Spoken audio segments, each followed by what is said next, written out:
बात कर रहे हैं हम फिजिक्स की एक और ब्रांच की, मॉडर्न फिजिक्स।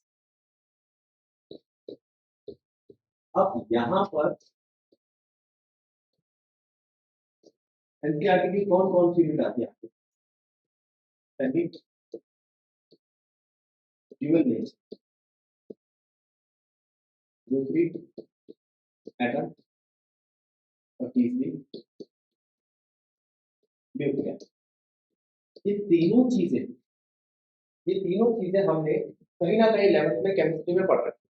और एक बात और, अगर हम 11th की केमिस्ट्री में ध्यान दें तो वहां पे कुछ बेसिक चीजें आती है जिनके बिना हमारा ये चैप्टर आगे नहीं बढ़ता। ठीक है, आवाज साफ आ रही है सबको मेरी?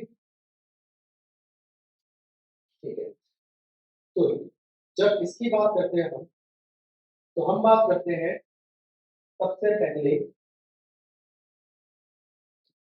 वेव के कैरेक्टर। क्या आपने पढ़ा है? वेव के पास कुछ चीज होती है जैसे फ्रीक्वेंसी, वेव। ठीक है, फ्रीक्वेंसी का एक रिलेशन है टाइम पीरियड के साथ, एक तो ये बताना आपको जरूरी है। एक है वेवलेंथ। वेवलेंथ का रिलेशन है वेव नंबर के साथ। वेव नंबर के साथ, एक ये बताओ, क्या ये दो बातें जानते हो बेटा? फिर फ्रीक्वेंसी का रिलेशन है वेवलेंथ के साथ, ये है वेलोसिटी ऑफ लाइट वेव। ठीक है, तो यहाँ पे फ्रीक्वेंसी मल्टीप्लाई में वेवलेंथ आता है, फ्रीक्वेंसी मल्टीप्लाई में वेवलेंथ आता है आपका सी। सी क्या है? Velocity of light. ठीक है, अब वेलोसिटी ऑफ लाइट होती है। तो पहला तो ये आपका बन गया एक्सप्रेशन। दूसरा एक्सप्रेशन जो आपका वो है एनर्जी। अब एनर्जी के एक्सप्रेशन में क्या, एनर्जी का रिलेशन हमने निकाला फ्रीक्वेंसी के साथ। ठीक है, इसको प्लैंक्स ने, या इसको आइंस्टाइन इक्वेशन के नाम से भी जाना, तो प्लैंक्स ने निकाला और अपना कांस्टेंट दिया, प्लैंक्स कांस्टेंट एच। ये है प्लैंक्स।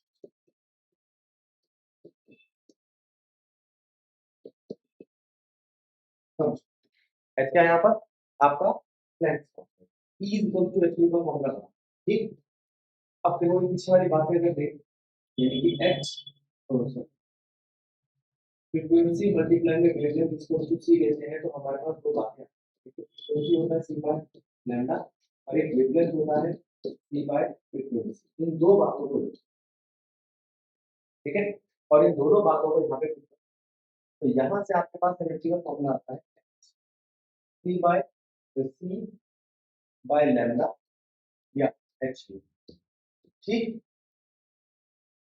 ठीक ठीक है, अभी हम बात कर रहे हैं आपसे एक वेव की, एक लाइट की। अब अगर मैं उसको बढ़ाऊं तो, नंबर ऑफ वेव्स के लिए बोलूं तो, नंबर ऑफ लाइट,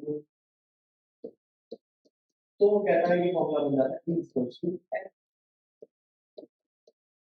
बाय। ये बातें हमने करी थी। किसी को कोई दिक्कत है? तो इस कंसेप्ट को हम ड्यूअल नेचर देंगे, इसमें देखेंगे ड्यूअल नेचर को, तो हमें पता होना चाहिए। अब दूसरी बात आती है आपकी इस चीज की, एटम। एटम के बारे में आप क्या क्या चीजें जानते हैं? सबसे पहली चीज न्यूक्लियस, उसके बाद शेल, पहला, दूसरा, तीसरा, चौथा। इनमें रहते हैं इलेक्ट्रॉन्स, फिर उसके बाद सब।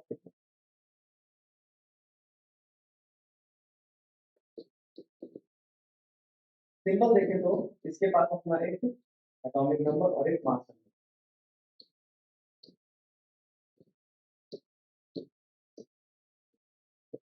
ये चीजें हमें इस यूनिट के सेकंड चैप्टर यानी कि एटम में देखने को मिलेगी।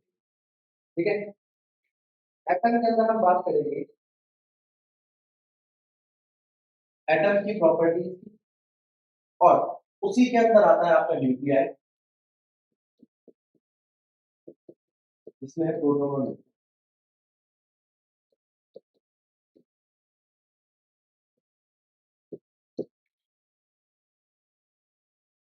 ठीक है, अब यहां तक तो बात समझ में आ गई। अब बात आती है न्यूक्लियाई की। न्यूक्लियाई क्या है, यही कह रही हूँ, विदाउट इलेक्ट्रॉन्स,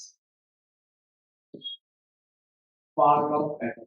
बिना इलेक्ट्रॉन का जो एटम है, एटम का वो हिस्सा जिसमें इलेक्ट्रॉन नहीं है, वो आपका न्यूक्लियस। तो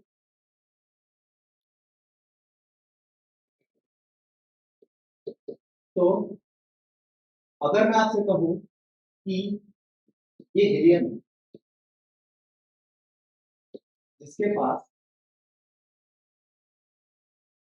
मास नंबर 4 है और एटॉमिक नंबर 2 है, ठीक है।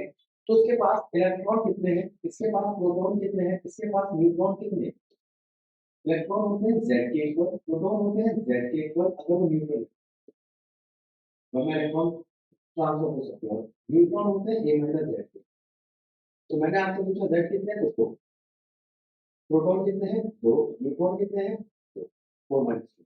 तो अगर मैं इसमें से 2 इलेक्ट्रॉन निकाल दूं, 2 इलेक्ट्रॉन निकाल, तो ये क्या सिंबल मत चेंज, मैं यहाँ से भी 2 है। अगर 2 इलेक्ट्रॉन निकाल दूं तो बन जाता है न्यूक्लियस ऑफ हीलियम। इसकी अपनी पहचान है, इसे हम कहते हैं अल्फा। अल्फा पार्टिकल क्या होता है, positively charge helium particle. Alpha particle क्या होता है, पॉजिटिवली चार्ज हीलियम पार्टिकल को हम अल्फा पार्टिकल कहते हैं। ये बात समझ में आ गई। अब हीलियम के बाद बारी आती है एक और पार्टिकल की, इलेक्ट्रॉन। इलेक्ट्रॉन का अपना चार्ज होता है लेकिन मास नहीं। इलेक्ट्रॉन मास का कम होता है कि हम उसको निगलेक्ट करते हैं, क्यों करते हैं, अभी कैसे देखते हैं उसके मास के लिए, उसको भी बात करते हैं। इसे हम बोलते हैं बीटा पार्टिकल। और एक होता है गामा। गामा के बारे में मैं आपको बताऊं, गामा पार्टिकल नहीं, गामा रेज, ये ईएम वेव का हिस्सा। इनकी पेनिट्रेशन पावर बहुत ज्यादा, ठीक है। तो ये बातें समझ में आई, ठीक है। अब इसके बाद जो आपके सामने बात आती है वो आती है किसकी, मास। मास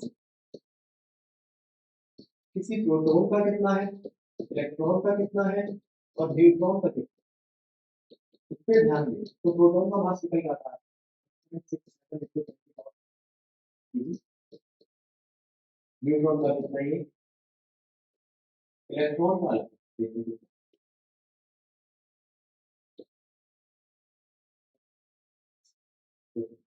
प्रोटॉन का कितना है और इलेक्ट्रॉन का है काफी कम, कितना कम, 9.1 इंटू 10 ये मास ऑफ इलेक्ट्रॉन तकरीबन 2000 टाइम्स या 1960 बोल लो, 18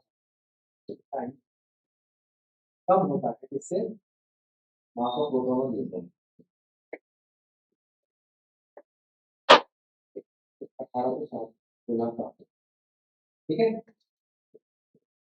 अब बार बार हमारे सामने यहाँ पर यूनिट आती है किसकी, यूनिट आती है मास की। और बार बार हम प्रोटॉन को देखते हैं, न्यूट्रॉन को देखते हैं, तो हमने यहाँ पे यूनिट बनाया एटॉमिक मास की। एटॉमिक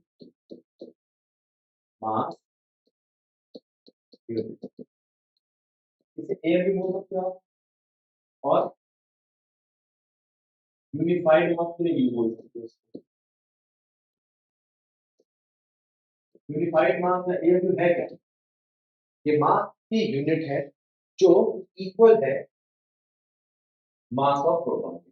अगर मैं प्रोटॉन के मास की बात करूं तो वो आता है 1.67 10 की पावर माइनस 27 केजी। इसको ग्राम में कन्वर्ट कर दो, 1.67 इंटू 10 की पावर माइनस 24 ग्राम। और इसी को कहते हैं हम 1 एएमपी। या क्या ये बात समझ में आई ऑनलाइन वाले बच्चों,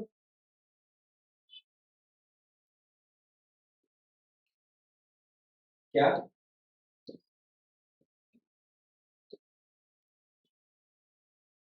क्या बेटा?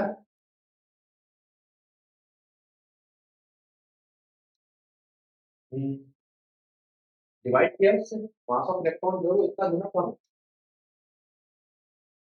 इतना कम मास रखता है। ठीक है, अब मास ऑफ प्रोटॉन समझ में आ गया आपको?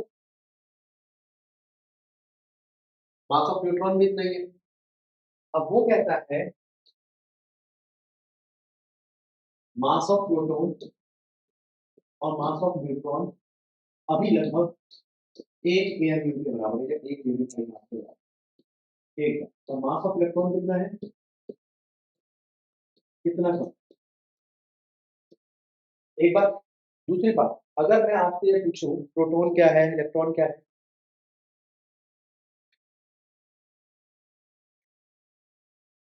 तो ये तो आपकी यूनिट हो गई प्रोटॉन की, ये यहां से मास पता चल गए। अच्छा, अब वो कहता है आप एक काम करो, अगर मैं इस वैल्यू को देखूं जो हमने अभी निकाली थी पीछे, ये तो यही आपको एवोगैड्रो नंबर दे देती है 1.67 10 की पावर -24 ग्राम। ये आया था हमारा किसका? मास प्रोटॉन का। तो अगर मैं ये कहूं कि 1.67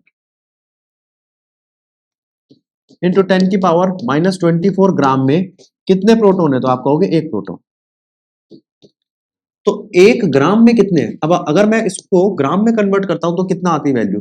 तो ग्राम में कन्वर्ट करने की वैल्यू आती है 1/1.67 10 की पावर -24। वो कितनी हुई? वो हुई 6.022 10 की पावर 23। ये तो एवोगैड्रो नंबर है, समझे? तो बात को समझो, 6.022 10 की पावर 23 एंटिटीज होती है 1 एवोगैड्रो नंबर।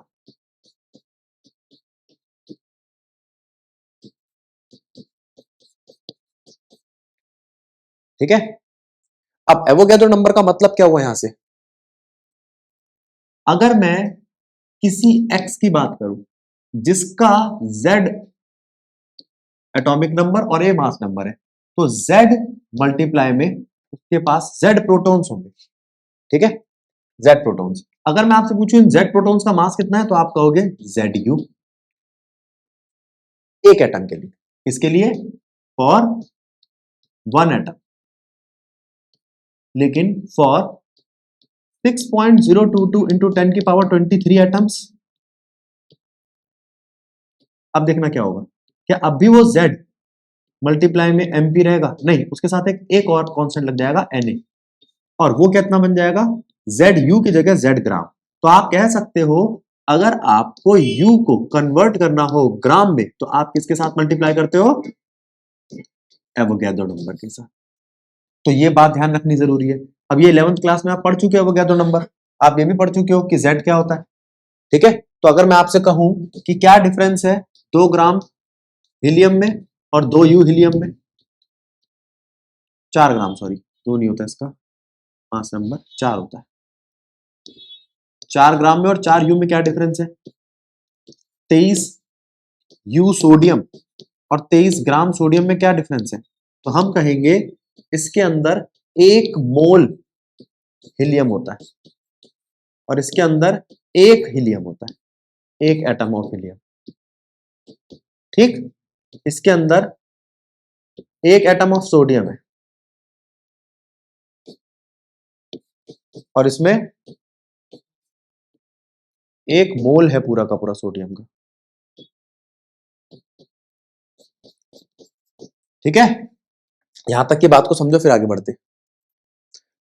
अब इसके आगे हम बात करते हैं एक यूनिट की। देखो,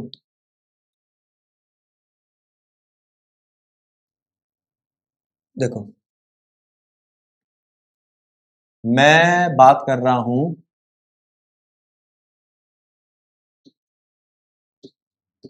इलेक्ट्रो वोल्ट यूनिट की। इसे ईवी से दिखाते हैं। किससे दिखाते हैं? ईवी से।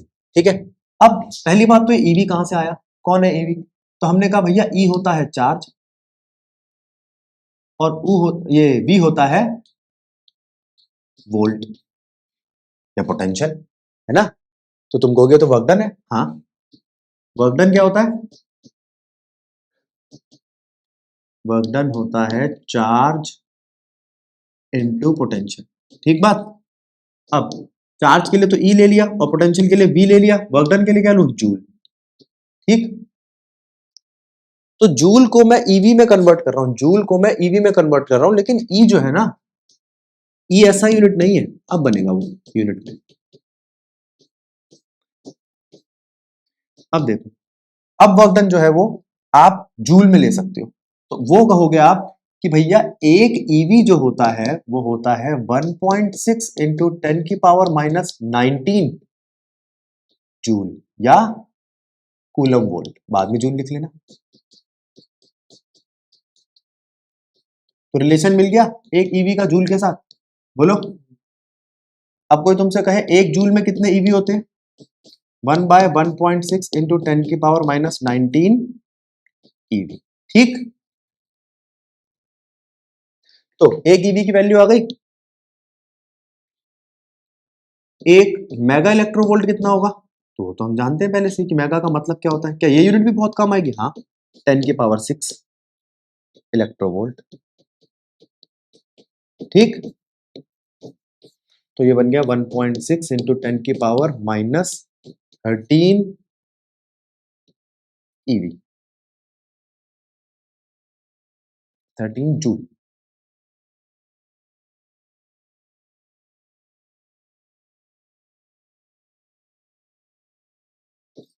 अब ठीक है, ये लो। तो 1.6 इंटू 10 के पावर माइनस 13 जूल किसके बराबर है, 1 मेगा इलेक्ट्रोवोल्ट। ये बहुत यूज होने वाली है, कहां पे, जब हम बात करेंगे आपसे न्यूक्लियस की, न्यूक्लियर एनर्जी की, वगैरह वगैरह, ठीक है। तो यहां पर हमने किसकी बात करी, हमने बात करी इलेक्ट्रोवोल्ट यूनिट की, ठीक है। इसको एक मैकेनिज्म के नाम से भी जाना जाता है, जूल और इलेक्ट्रॉन का मैकेनिज्म, ठीक है। पहले इसको समझो फिर आगे चलते हैं।